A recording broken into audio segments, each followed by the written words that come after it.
This is Alison. Bruce Howe comes to us from the Department of Ocean and Resources Engineering at the University of Hawaii. He received his PhD from Scripps in 1986 in acoustic tomography, and he's held science and academic positions at APL and UW before coming to University of Hawaii in 2008. He's a seagoing oceanographer who has, over the course of his career, spent more than a year at sea. And at present, he's a member of a variety of national and international committees working on ocean networks, observatories, and acoustics. Bruce's interest in acoustic tomography in the ocean and the atmosphere, as well as ambient sound in the ocean, has led to expertise in ocean observatories, as well as mobile platforms, navigation, and communications. His recent publications provide insight into a broad range of topics associated with listening to or using sound in the ocean. For example, measuring currents in transport or listening to whales, developing real-time communication with moorings, and accurately determining glider positions. The past panel's priority, too, is to engage in planning and review of new and existing observing systems. Relevant to this, today, Bruce is here to talk to us about a potential new observing tool, smart cables, how these could be used to provide a few thousand mini nodes with sensors distributed on a global scale to observe ocean circulation, sea level rise, tsunamis, and more with high temporal and spatial resolution. Welcome, Bruce. The floor, or rather the screen, is all yours. Okay, thank you, Allison. Yes, I'll be describing this it's a concept now, this initiative, Smart Subsea Cable Systems, to obtain measurements throughout the global ocean. This is kind of a summary slide, so I'll go over it in detail.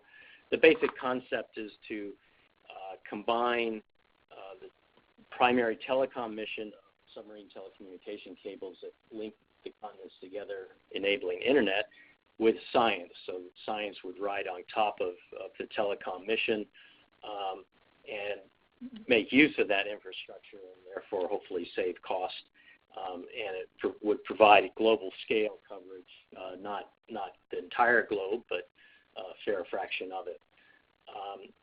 Every 50 or 100 kilometers along a cable, there's something called a repeater. Lower left shows part of one.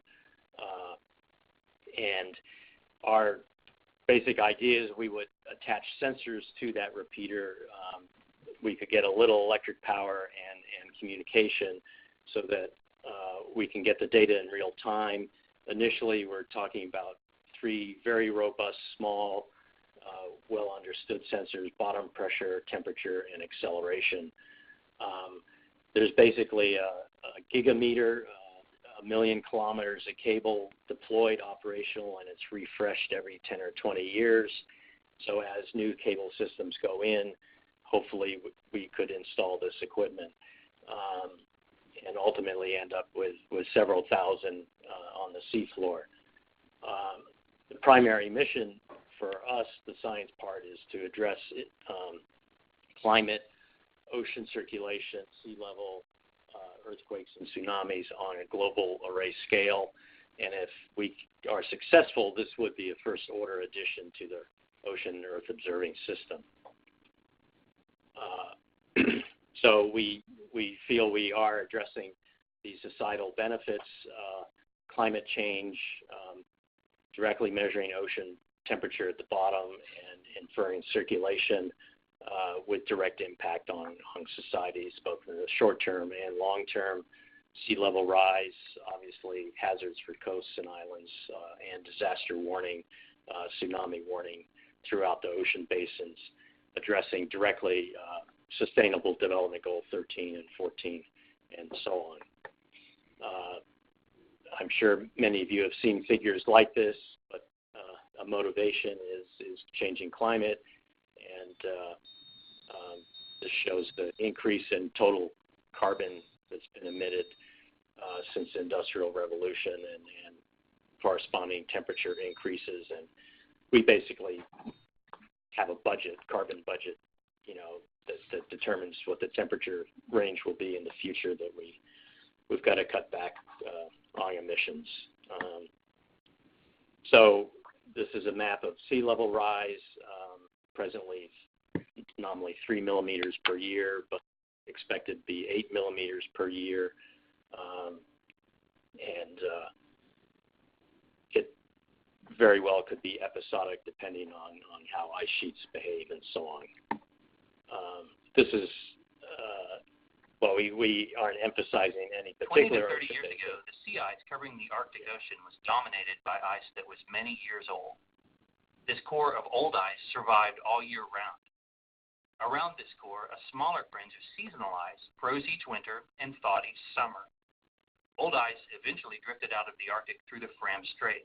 New batches of old ice were built in the Beaufort Gyre. The gyre was a nursery where young ice grew thicker and stronger as it drifted around for many years. Today, summers in the southern branch of the Beaufort Gyre are often too warm for ice to survive. As a result, the amount of thick, old ice in the Arctic has declined significantly. In its place is young, thin ice that's likely to melt in the summer. The small amount of old, thick ice makes the Arctic vulnerable to extreme ice retreat in very warm summers. It's a situation that keeps Arctic wildlife and the people who live there poised on the edge of dramatic and possibly irreversible change. So this is quite dramatic, this change, and especially in the last 10 years. And it may be possible for cables to play a role in the Arctic, although the technical difficulties there are significant as well. And then finally, tsunamis we're all aware of, and most recently in Indonesia, several occurring there. So we think that with smart cables, it's one way to better observe the ocean, the flywheel of climate, and originator of disasters, unfortunately, and providing more sensors for a global network and hopefully for less cost. So this effort started actually about 10 years ago and has been moving forward somewhat slowly, but we're making progress. This joint task force has about 130 members representing all stakeholders, industry, government, academics, and so on, 80 organizations around the world. And we're trying to promote this and move forward. We have endorsed, well, we're sponsored by the International Telecommunications Union, World Meteorological Organization, and Intergovernmental Oceanographic Commission. So I think we're well positioned within the UN ocean observing hierarchy and structure and so on. But the words in bold there, funds, investors, and funding, I'll come back to. That is the main problem we face and many other systems like us. So how do these fit into ocean observing? Here's a cartoon adapted from NIRM showing cabled sensors on the seafloor covering a basin. There are obviously many other ways of observing the ocean, and one needs to regard these as all complementary and improving the overall estimate. There's definite links between potential smart cable measurements, especially pressure, for instance, with altimetry and gravity measurements, and understanding sea level rise and the mix of steric effects and mass effects and so on. So this is not meant to be comprehensive, but just a cartoon. I do show a dart buoy there because that is those roughly 50 buoys are what are used to measure tsunamis. You all are very aware of the basic physics of trying to infer ocean flow from pressure measurements, and I think this will be one way to accomplish that on a large scale and realize dreams of people over the last century to do this. And Tony Song put this together as just a simulation of what might be possible. The red lines on the left show possible cable routes, and then on the right, just panels there showing the pressure and temperature evolving over time through a model simulation. We are working to do simulations of various aspects here. So this is the forward problem. Tobias Weber and others at Potsdam in Germany have been doing OSSI's observing system simulation experiments that are showing significant improvements of error reduction and so on. Another facet of this is seismology. The repeaters, as we see it, will include accelerometers, which are somewhat crude seismometers, but adequate, small, robust. And Charlotte Rowe and others at Los Alamos National Lab have done these simulations. On the lower left is a picture of rays going through the upper mantle for 2 earthquakes to existing seismic stations in the Pacific. And then on the middle section shows the additional ray paths obtained if there were these smart cable instruments on the seafloor. So there's a very significant increase in seismic coverage of the upper mantle, which will improve, reduce location uncertainties and provide better magnitude calculations, both for the part of the process of better predicting tsunamis and so on. So tsunamis are one of the major, we feel, selling points for this. This map shows in red the earthquakes over the last, the historical record of earthquakes. And then the green lines and dots are existing systems. The white lines, cable systems, and the white lines are the either going in now or planned in the next couple of years. So again, these cables, there are always new ones being put in, and older ones are being retired, typically because of the technology is old, and the new cables have much more bandwidth. So, but with exponential growth, we'll be assured that cables will continue to be installed and so on, probably on this kind of density. In the lower left, I mentioned the Tsunami Warning Education and Research Act of 2017 that includes statements in there that NOAA should address integration of tsunami sensors into federal and commercial submarine cables. So that authorizes NOAA to look into this and allocate some of their funds if they so choose. It does not allocate new money, unfortunately, but we're working on that.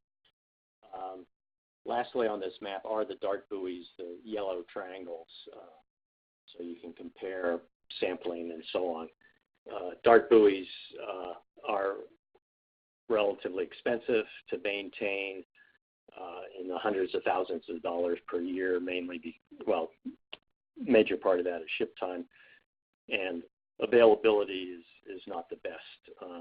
And so here in Hawaii, we're concerned because often the buoys along the Aleutians get wiped out in the winter, and we have nothing between us and a earthquake and tsunami. So here's another what sensors would see given a tsunami. In this case, a 2011 one off Japan.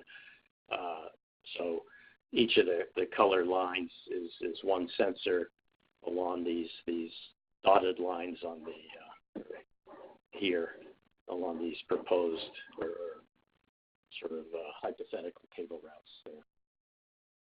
So that's the kind of data that would be available in real time.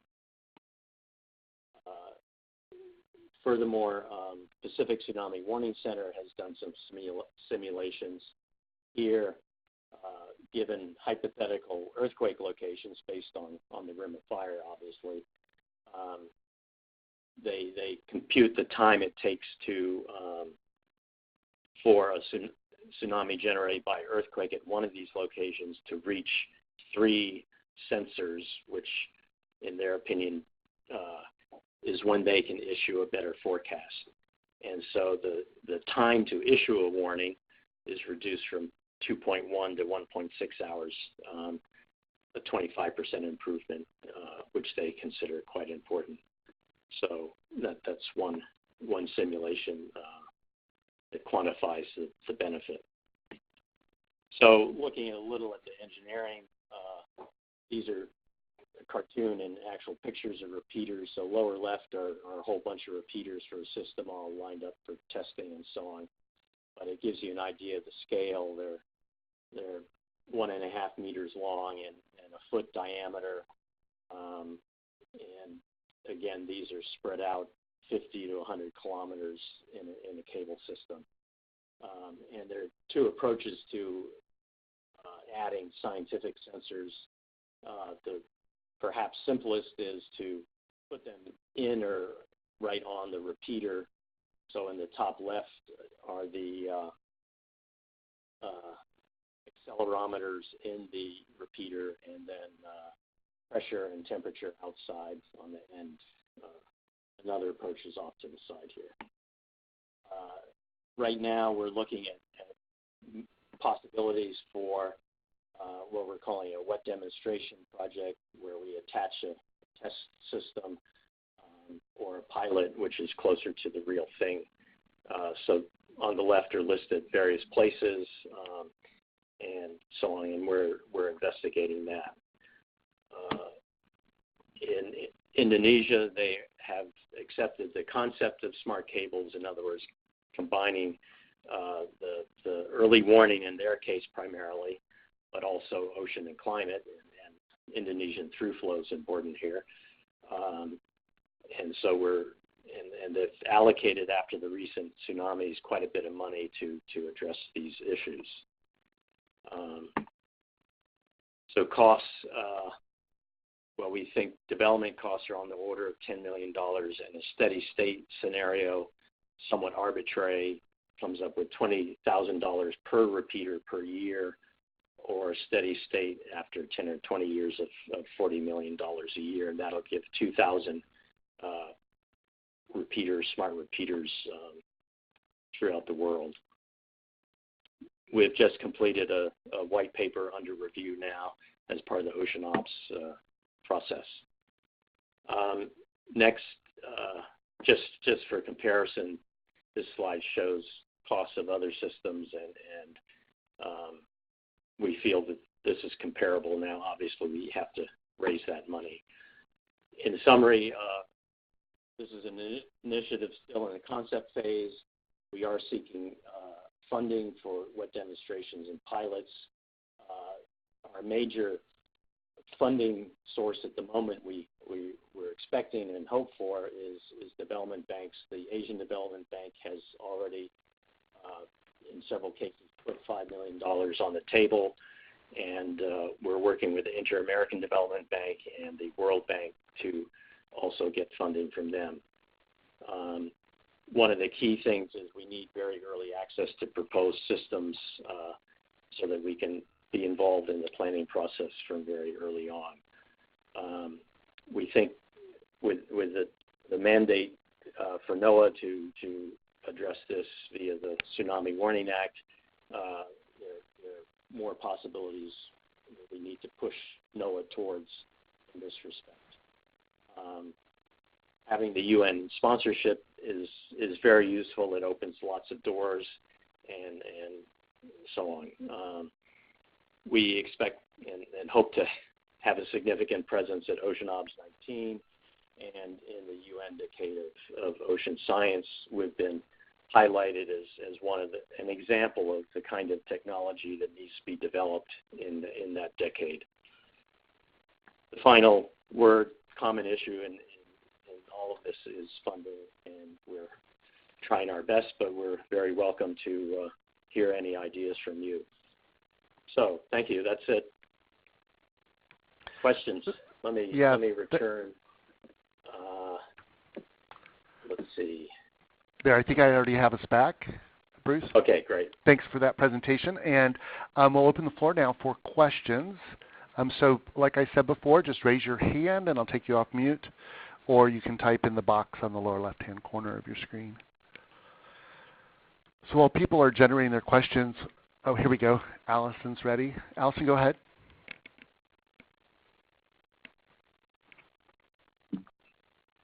Allison, we can't hear you.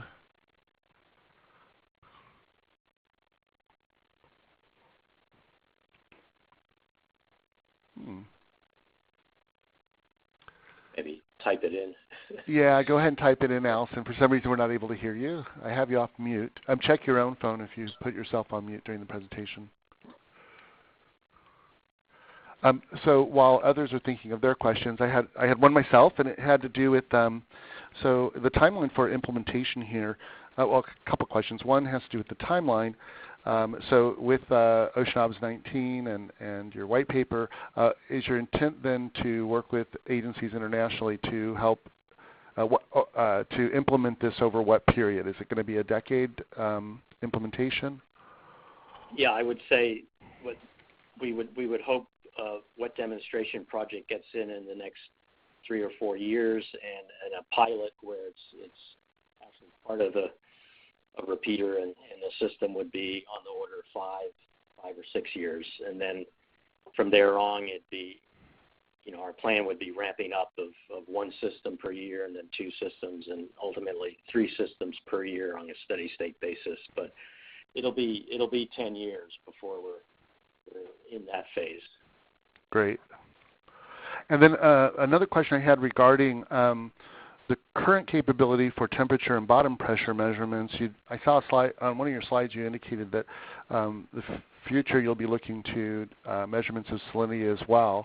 So what's the plan for testing that?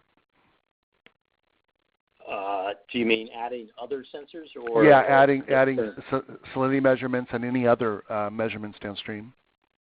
Well, that would be, I think, this is one thing to control expectations. I think we first have to get the basic concept through the pilot stage. Right. With the very simplest sensors, we cannot basically scare away the telecom industry. They don't want a huge, massive extra stuff basically attached. All this has to be deployed on routine basis on cable ships and so on. And then furthermore, things like salinity or conductivity still suffer drift over time, which is significant.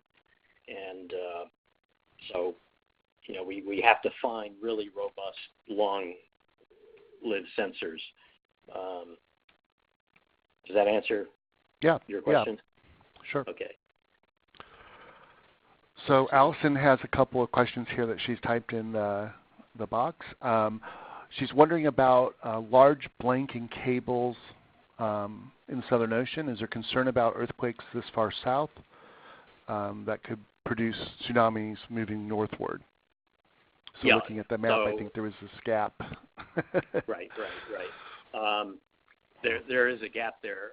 There are more and more cables being installed off South America, and that's what we're trying to address with the Inter-American Development Bank, is that they could participate in a fair number of those cables where their countries are involved.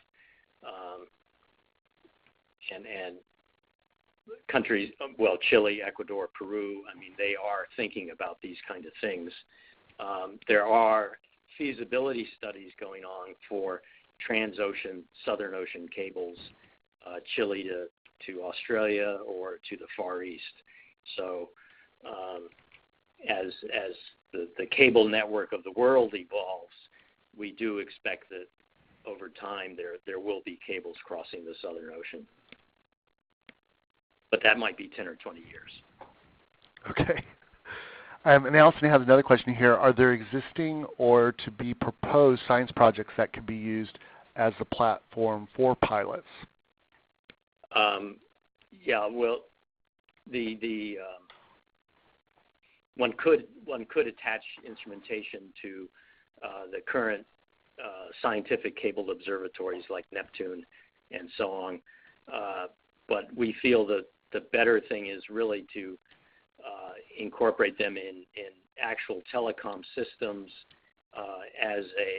on a branch unit. So there'd be a test section attached to a branch unit, a T, like going to one of these smaller islands in the Pacific to test aspects, and that would demonstrate the marriage between telecom and science, but still be somewhat independent. And then the pilot would have to wait for a, the suppliers have to actually build this in and vet it and qualify it and so on. And then it could go into, we think, absolutely smaller systems and perhaps systems where, development banks are involved and people really want it, like in the Pacific where tsunami risk is high and sea level is rising. So let's see. So great. Thank you. And Okay. I see that Matthias has a question. Matthias Lankhorst has a question. Matthias, I took you off of mute, so you can ask directly. All right, can you hear me? Yeah. Yes. Yes. Okay, I pushed the right button then. Yeah, I was wondering about some data accuracy things. Obviously, pressure sensors could either drift or the cable or whatever it's attached to could settle into the seafloor.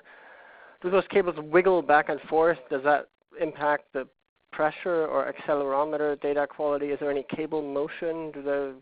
Do these things move when the currents flow over them? And the other thing, for the temperature, I'm a bit nervous that the cable might warm the surrounding waters by more than the actual ambient signal, which is like a thousandth of a degree only, right? So I'm assuming there's work being done on that. What's the status of that? So for temperature, the requirement is that the actual sensor be placed some distance away from the repeater body where there is a heat island effect, and that can be done, and perhaps even multiple sensors around the cable or the body so that one makes sure that it's not buried. Now, in some cases, near shore repeaters and the whole cable system are buried. So, we'll have to live with that. But then, let's see, pressure drift. Presently, that has been a problem and still is, but and we'll have to make do with the present sensors. There is absolutely work going on to do in situ calibration where you switch from internal or from external water pressure to the internal pressure inside your pressure case. That is not a very elegant solution at the moment, but and at the beginning that would not be a candidate because it's still much too in the research stage. But there is hope to reduce the drift of pressure sensors. As far as settling in the bottom and so on, typically the repeater sits on the mud of the bottom about halfway buried, and the cable is lying just on top of the sediment. And there's only anecdotal evidence, that they don't move in any gross sense. There could be vibrations induced by currents going over a repeater. The Japanese SNET system has, and other research systems in Japan have buried repeaters and unburied repeaters, and we're trying to get information out of those systems as to the quality. Initial reports from Shinohara-san at Earthquake Research Institute shows that the effects are minor, but that needs to be quantified. Okay, great. Thank you. Yeah. So are there any other questions for Bruce?